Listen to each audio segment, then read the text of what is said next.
at 6. A Bridgeton man worries he could lose his home because of a MaineCare bill in his wife's name. Yeah, it's a process called estate recovery, and that man worries since he never got a divorce, that could cost him. And it's not as rare as you might think. The I-Team's Stephanie Grinley is on your side with where MaineCare's estate recovery has a case and when marriage may actually be your best defense.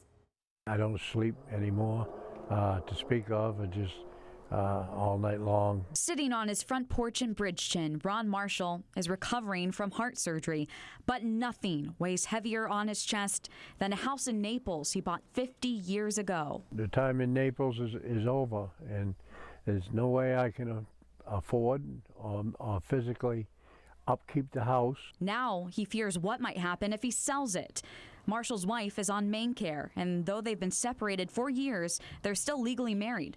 So he's been trying to plan ahead, digging through MaineCare's estate recovery rules, worried the state could come after him to recoup long-term care costs when she dies. You have to be a lawyer sometimes to understand the law. He paid for legal advice and got a warning. If he sells the house now, the state could seize the money, or worse, his wife could be kicked off MaineCare. They'll come after you.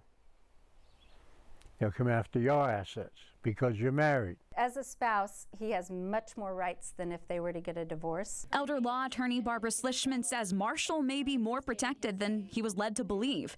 She hears this kind of confusion all the time and has even met with couples who preemptively got a divorce to evade estate recovery, not knowing there are protections in place to avoid this kind of financial ruin. Congress passed this whole group of laws. They're called the Spousal Anti-Impoverishment laws. They're designed to keep the healthy spouse from losing everything while the other is on long-term care. If the government is paying for one spouse's care, if you can keep the second spouse from being impoverished, then that spouse should be able to pay for his or her own care. So it keeps two people from going on to government benefits. So there's good public policy there. She says misconceptions stem from the MaineCare application process. Here's what you need to know under the law. When a spouse applies for MaineCare, the couple together must show they own very little. A shared house doesn't count toward the asset limit, as long as it remains just that, unsold.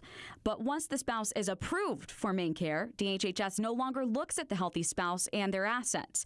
In this case, Ron Marshall can sell the house, keep the cash, without hurting his wife's care. The key to the puzzle is making sure that he has legal authority to get the money from her name into his name. And Slishman says that's easier to do if you're married. You can make unlimited gifts to a spouse with no penalties or problems. Her biggest piece of advice: don't go through this legal process alone. Nobody gave me any answers to if they come after the house and take it and leave me be.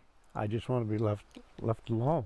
Situations like this have prompted some lawmakers to push for an end to estate recovery entirely, but doing so would require a change at the federal level. Here in Maine, a bill to examine the MaineCare recovery process passed the House and Senate, and it now awaits funding. The I-Team will keep tracking what comes next. On your side, I'm Stephanie Grinley.